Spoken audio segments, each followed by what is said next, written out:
नवी मुंबई महानगरपालिकेची सार्वत्रिक निवडणूक 2025 याची 15 डिसेंबर रोजी घोषणा झालेली आहे.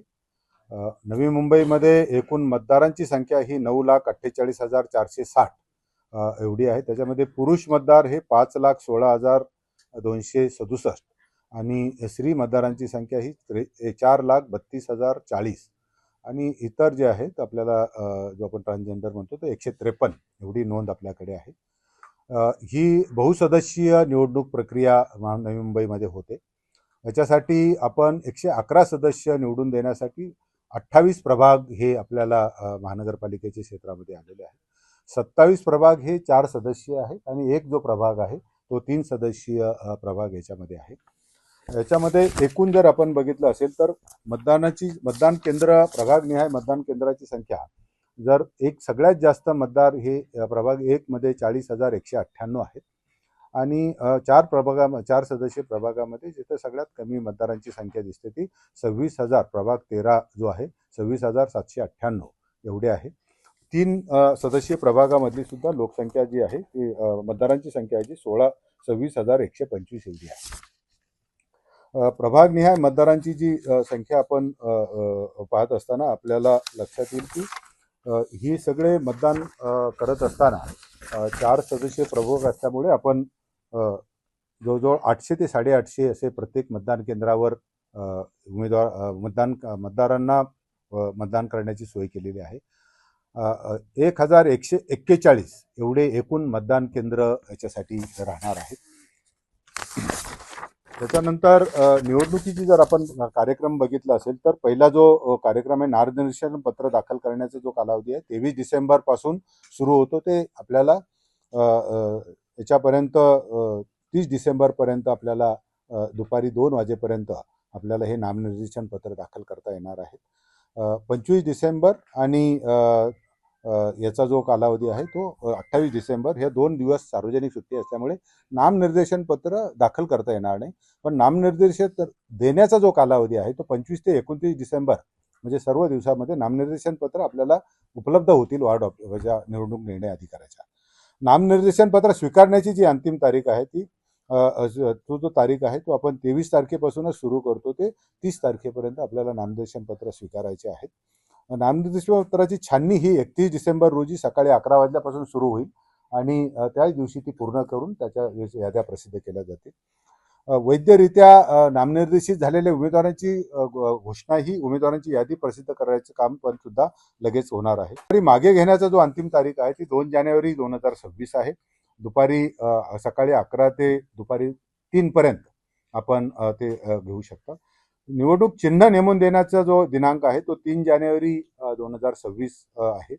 अंतिमरित्या निवडणूक लढवणाऱ्या उमेदवारांची यादी प्रसिद्ध करायची तारीख सुद्धा 3 जानेवारी 26 अशीच आहे. नंतर आपल्याला मतदानाचा दिनांक जो आहे तो 15 जानेवारी 2026 आहे. सकाळी 7:30 ते संध्याकाळी 5:30 या कालावधीमध्ये पूर्ण मतदानाची वेळ राहणार आहे. त्याच्यानंतर आपल्याला माहिती आहे की प्रचार हा 48 तास अगोदर थांबतो. तर 13 तारखेला 5:30 वाजेपर्यंत आपल्याला प्रचाराचा कालावधी आहे. मतमोजणी व निकाल जाहीर करण्याचा दिनांक हा 16 जानेवारी 2026 सकाळी 10 नंतर आपल्याला मतमोजणी ही सुरू होणार आहे. आपण जे राजपत्र प्रसिद्ध करण्याचा जो दिनांक आहे 19 जानेवारी रोजी निवडून आलेल्या उमेदवारांची यादी ही प्रसिद्ध करणार आहोत. आपल्याकडे 8 निवडणूक अधिकारी आहेत.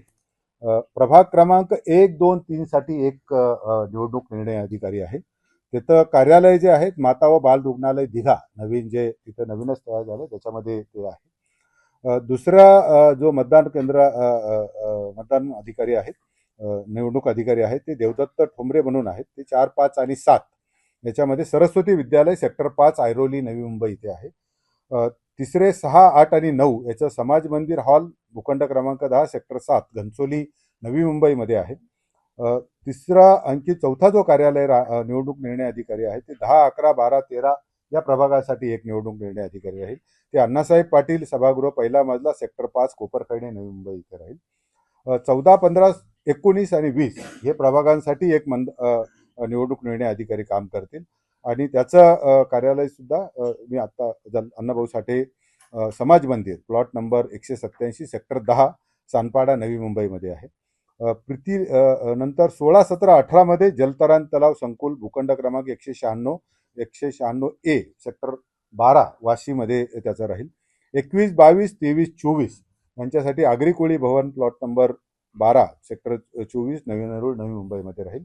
आणि 25, 26, 27, 28 साठी ए विभाग कार्यालय बेलापूर भवन सेक्टर 11 CBD बेलापूर इथं हे आपल्याला निवडणूक निर्णय अधिकाऱ्यांची हे राहील. आपल्याकडे दुबार मतदारांची एकूण संख्या 45,588 एवढी आलेली आहे. त्याची छाननी आता BLO स्तरावर सुरू आहे आणि याचे सगळ्यांना आपण त्याच्यामध्ये राज्य निवडणूक आयोगाच्या सूचनेनुसार त्याला ऑप्शन द्यायचा आहे की त्याने कुठे मतदार तो त्याचा आधी व्हेरिफिकेशन होईल आणि जे निश्चित होतील दुबार मतदार यादी तर त्याच्यानुसार मग त्याला ऑप्शन घेऊन आपण त्याचा मतदानाचा त्याला वेळ देणार आहोत. त्या आचारसंहितेचा जसं अंमलबजावणी कक्षाचे प्रमुख हे सुनील पवार म्हणून आमचे ॲडिशनल कमिशनर आहे. नंतर याच्यासाठी परवानगी ज्या आहेत एक खिडकीमधून ह्या सगळ्या परवानगी आपल्याला उपलब्ध होणार आहेत. मीडिया सेल आणि MCMCचे जे आहेत ते आमचे शापो जे आहेत सत्यवान उबाळे हे करतील. निवडणूक खर्चाची मर्यादा ही 11 लक्ष ही प्रत्येक उमेदवारासाठी दिलेली आहे. विविध पथकं आपण प्रत्येक निवडणूक अधिकाऱ्याकडे 4 VST आणि 4 FST असे पथक एकत्र राहतील. मतदान जनजागृतीचा मोठा कार्यक्रम आपण याच्यामध्ये घेणार आहोत.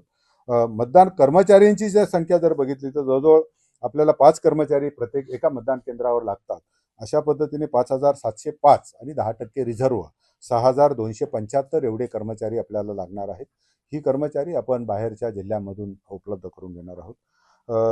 मतमोजणी जी आहे ती प्रत्येकाच्या संबंधित निवडणूक निर्णय अधिकारी यांच्या स्तरावरच हे होईल आणि त्यांच्या राजकीय प्रतिनिधींच्या बैठका वगैरे सध्या सुद्धा ज्या आहेत त्या सर्व राजकीय निवडणूक निर्णय अधिकाऱ्याच्या स्तरावर पूर्ण होतील. ही जी निवडणूक आहे ही पूर्ण पारदर्शक निष्पक्ष आणि सर्वांना संधी देऊन पार पाडण्यासाठी सर्व निवडणूक प्रक्रिया ही आम्ही महानगरपालिकेतले सर्व अधिकारी याच्यासाठी सज्ज आहेत आणि मला खात्री आहे की ही निवडणूक प्रक्रिया आपल्याला पूर्णपणे निष्पक्ष आणि पारदर्शकपणे पार पाडण्याची आम्ही खात्री देतो. राज्य निवडणूक आयोगाच्या सूचना होत्या की जिथे आपण व्यवस्था असेल तर तुम्ही तिथेच जिथे निवडणूक निर्णय अधिकारी तिथेच आपण पूर्ण कारण डिस्पॅच पण तिथून होणार आहे रिसिप्ट पण तिथेच होणार आहे कारण दुसऱ्या दिवशी आपण लगेच काउंटिंग करणार आहे त्यामुळे तिथे आणि आपल्याकडे तशी उपलब्धता असल्यामुळे आपण तो त्याच्या सूचनेनुसार केला. दुसरा जो म्हटला आपला प्रश्न की हाऊसिंग सोसायटीच्या बाबत कारण ही स्थानिक निवडणूक असते आणि स्थानिक निवडणुकीच्या मध्ये उमेदवार हे स्थानिक असतात हाऊसिंग सोसायटीवर प्रभाव पडला अशा पद्धतीच्या तक्रारी येऊ नये त्यामुळे आपण शक्यतो ह्या हाऊसिंग सोसायटीमधले जे काही मतदान केंद्र होती ती तिथे न घेण्याच्या राज्य निवडणूक आयोगाच्या बरोबर चर्चा करून तो आपण निर्णय घेतलेला. त्यांना आम्ही आव्हान केलंय की ही निवडणूक निष्पक्ष पारदर्शक आणि आपल्याला सर्वांना समान संधी आणि कायदा सुव्यवस्थेचं कुठे उल्लंघन होणार नाही याच्यासाठी मी त्यांना आव्हान केलंय. मला खात्री आहे सर्व राजकीय पक्ष आम्हाला त्याच्यामध्ये निश्चितपणे मदत करतील आणि कुठलाही अनुचित प्रकार होणार नाही कारण आदर्श आचारसंहिता ही दोघांसाठी पण आहे अधिकारी कर्मचाऱ्यांसाठी पण आहे आणि राजकीय पक्षांसाठी सुद्धा ती आहे. निश्चितपणे सगळ्या कार्यक्रमाला परवानगी घेतल्याशिवाय कुठला कार्यक्रम आपल्याला करताच येणार त्याच्यासाठी राज्य निवडणूक आयोग आम्हाला सूचना देतील. जसं बाकीच्या निवडणुकांमध्ये आपण होम वोटिंगची त्यांनी अजून आम्हाला परमिशन दिलेली नाहीये तर त्या होम वोटिंगची परमिशन आम्ही आयोगाकडे निश्चितपणे हे विचारू आणि अशा वोटरसाठी सुद्धा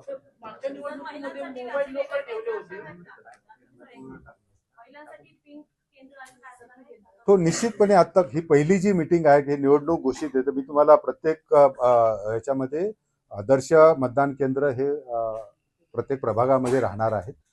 पिंक पण राहणार आहेत आणि बाकीचं आदर्श मतदान दोन विशेष त्यांना प्रत्येकाला करायचेच आहे.